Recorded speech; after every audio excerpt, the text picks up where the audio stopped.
Yeah, I hear you.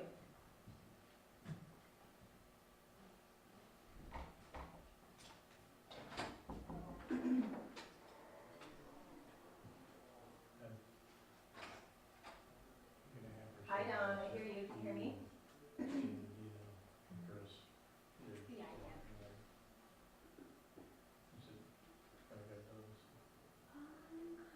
This is going to be short. And Katie was telling me what you're doing, It's over there. what you have me do. If you can, 1, 2, 3, live in Fruitland, Um, at City Hall. Maybe a couple more minutes. To start, Um, I'll start in a few minutes. Yeah, a few more minutes. I think all the media is ready to go, but no sign of the chief yet or anything. Okay. We're live in Fruitland right now, City Hall, just waiting for the right on the press conference to start. Right now, there's only media here. Okay. And we'll start in a few minutes. Check. 1, 2, 3. Check, check. Yeah. You can hear me now? Check, 1, 2, 3. We're live in Fruitland. Okay.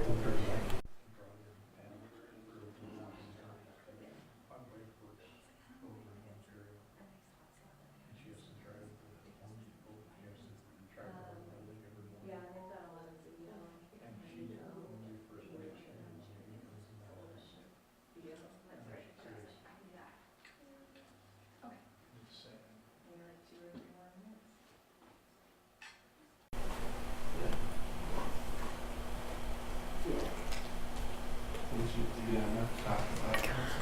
Where should I go, Logan?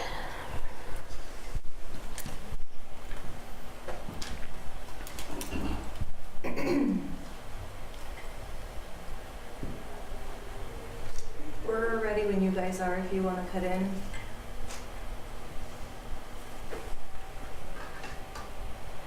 Are you guys going live now too? In a few minutes. Okay, try not to scream over each other. You're good.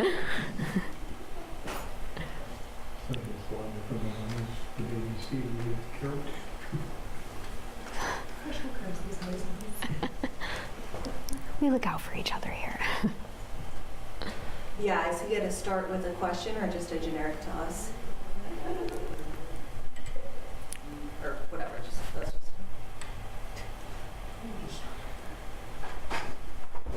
Okay.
Carrie. JD's gonna be out tonight.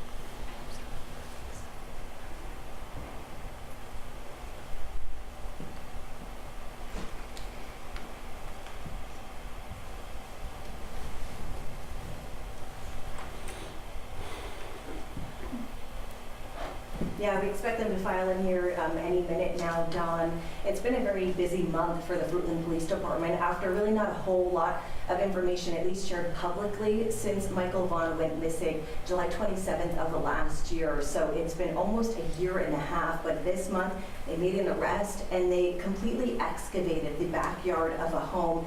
Beginning earlier this month, that arrest was made on the 11th. Those digging efforts began on the 12th, and we know they were on scene there for more than a week. We did drive by that area on our way here to Fruitland City Hall today, and it is completely back to normal there. No more police tape, no more crews on scene. The fence is back in place, and it really looks like their efforts there so far, Dawn, are done.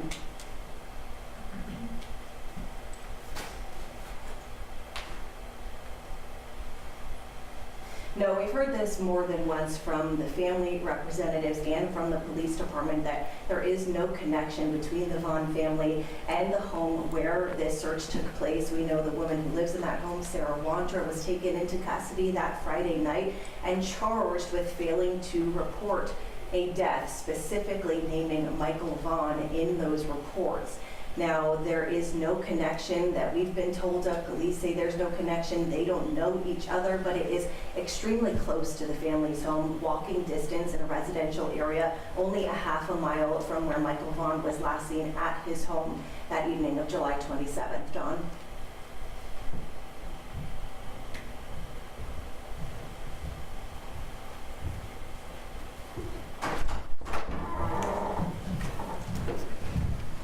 They will not be here today, so I'm going to step out of the way as we start filing in and we'll sit in live.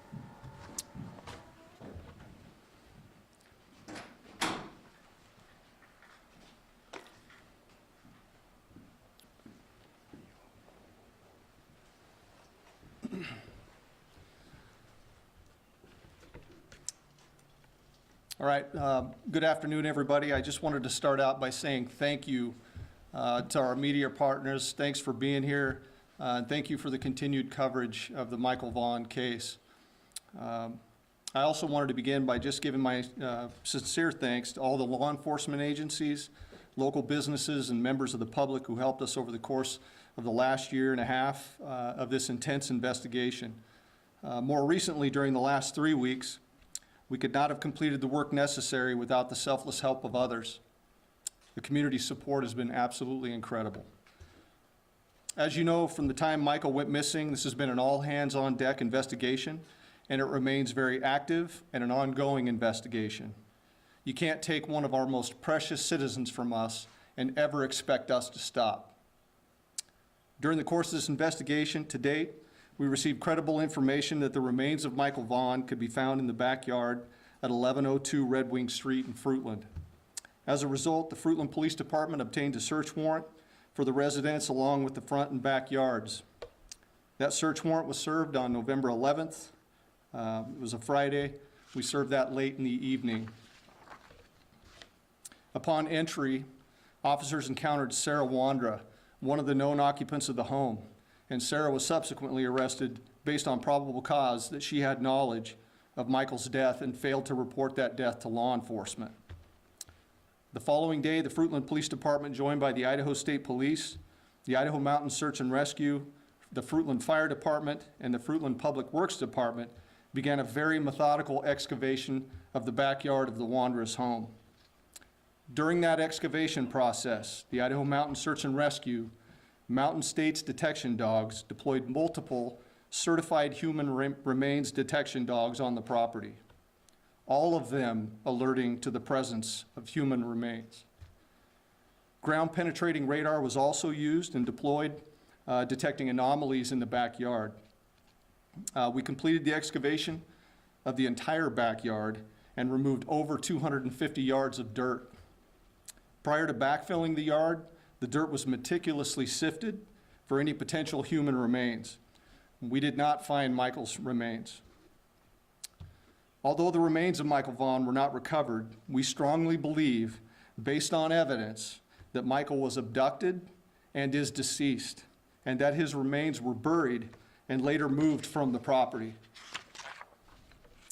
As of today, the whereabouts of his remains are unknown. However, the investigation is active, fluid, and ongoing. Once the excavation was complete, we conducted a thorough search of the Wandra's residence. The search was productive, and additional investigative evidence was recovered and is currently being processed. Evidence suggests that the following individuals who are currently in custody are involved in the abduction of Michael Vaughan.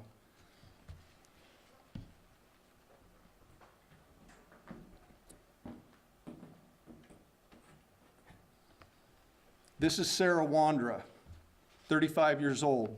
Sarah lives at 1102 Red Wing Street in Fruitland and was living there at the time of Michael's disappearance. We believe that Sarah has firsthand knowledge and is involved in Michael's abduction. Sarah Wandra is currently being held at the Payette County Jail for failing to report a death to law enforcement.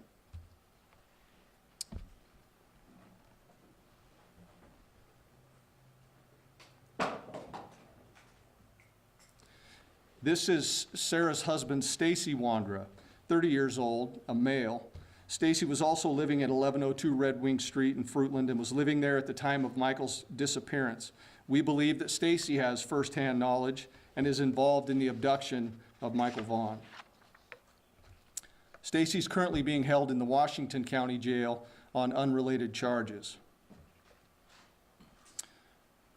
Now, the next individuals I'm going to introduce you to, let's go at the bottom there.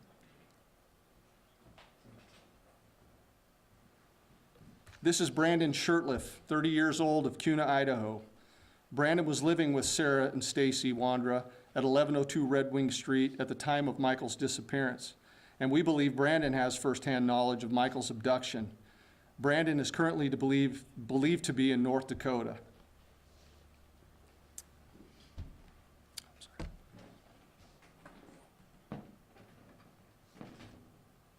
Adrian Lucien, 32-year-old male out of Toledo, Ohio. Adrian was staying with Sarah and Stacy Wandra at 1102 Red Wing Street at the time of Michael's disappearance, and we believe that Adrian has firsthand knowledge of Michael's abduction. Adrian is currently believed to be in Toledo, but floats between Ohio and California. I strongly encourage Shirtliff and Lucien to contact the Fruitland Police Department detectives as the window of time for talking and cooperation is coming to a close. This remains an active and ongoing investigation, with conversations taking place with the Payette County Prosecutor's Office about Michael's case and those individuals involved. We also believe that there are others associated with the Wandras, Shirtliff, and Lucien who may have knowledge of Michael's abduction, and I would strongly encourage them to come forward and speak with my detectives. When we finally reach the conclusion of this investigation, and I can assure you that we will, all of those who have knowledge of Michael's disappearance and have failed to report or hindered our investigation will be pursued. There's a moment in time to do the right thing and bring your information forward and cooperate, and that moment in time is now.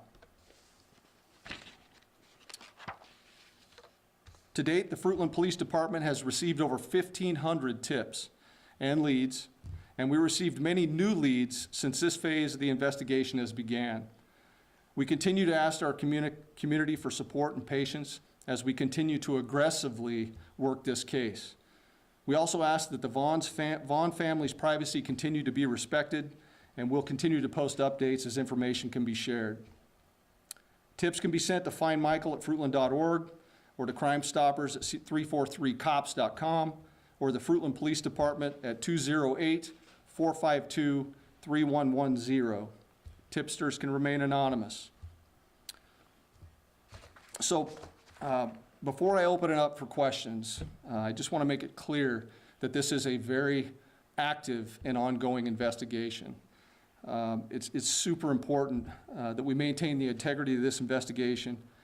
So I'd ask you that you'd please tailor your questions accordingly. With that, I'll stand for a few questions. Alex? So if Michael's remains are not found, will Sarah have to be released, or do you think that she will remain in jail once you locate the other people that you think are involved? It is my belief that she will remain in custody. But again, we're in talks with the Payette County prosecutor, and those talks are ongoing as far as charging. And you can't speak to any additional evidence that was found in the house, like you said, you can't? I cannot. Again, I just don't want to jeopardize the integrity of this investigation. Leslie? Stacy Wandra is listed as an inmate in Washington County Jail, but he's not on the Idaho court records because it's currently like federal hold. Are there any other charges aside from hers that have been filed in relation to this? Not that I'm aware of. Okay. Not at this point. Go ahead. What was different about the tip you received in this case after, 1,500 tips over the last almost year and a half? What led to the arrest and the search? Can you share any more about what led you to that home? I don't want to get into the details on that, but I can assure you that the tip that we received was credible. I also released that in an earlier statement that it came from one of the occupants of the home, which led to that, yes. their investigation are following social media pages, which a lot of us have looked at. And one of them indicates a trip out of state taken within the time frame. I mean, without hampering the investigation, you guys are at least aware of that trip taken to get a dog? We are currently aware of a lot. Okay. And so I would tell you that you just need to trust us and trust in this investigation. We're making tremendous progress. We're comfortable with where we're at. I appreciate that question. So Sarah Wondra didn't pass her mental evaluation for when they were in the hearing and things. Do you think this affects the investigation at all, considering that to be the case? I do not at this point. There have been mentions of a neighbor's yard. Has that been searched in any way or taken into consideration in this investigation? Yes, as a matter of fact, we'll be deploying ground penetrating radar in the neighbor's yard tomorrow. Okay. So we haven't done that yet, but we will. That's on the agenda for tomorrow, so thank you. Okay, aside from just living with the Wanderers, do we know what the relationship of the two men you named were how are they connected with the Wanderers? You know, this is ongoing. I'm not going to get into the semantics and dynamics of the relationship there. Alex? A lot of neighbors spoke to us about a scooter that maybe you guys were looking for. Can you speak to anything about, like, you had found a scooter, if that was related, or if that's something that you were possibly looking for at the Winters residence at all? You know, again, that's evidentiary in nature, and I'm not going to speak to that at this point. So. You mentioned the other property that's going to be starting to be searched tomorrow. Are there warrants for any other properties besides that have been sought out? You know, not at this point, but, you know, through the course of this investigation, I believe that there are other locations that we will definitely be searching. So there is no warrant for the search that we're going to do tomorrow. It's all consensual. So I appreciate that. Was the warrant that was executed in CUNA in recent weeks related to Brandon Shirtliff? We did not have a warrant for any home in CUNA. But was there a search related So. to his home? Yes, there was. You said that you believe that one of them is in North Dakota. You haven't located him yet. Is that what you're saying? That's what I'm saying. Okay. Do you mind spelling their last names for us? I'm sorry. Sure, I can. You obviously have the Wanderer's last name, correct? Okay. Last of Shirtliff is Shurtliff. Last of Lucien is Lucienne. Okay, all right. Well, if we don't have any other questions, I'm going to conclude this press conference. Karen, one more? One more. If neither of these individuals do come forward with information, could they face any charges related to hampering an investigation or anything like that? You know, I would tell you that, I'm not going to discuss our investigative strategies at this point, but it is my belief that charges are forthcoming. So. Just one last question. I know you're very proud of your team that's really done an amazing job so far. Can you talk more about that and about how they're doing? You know, It's got to be tough.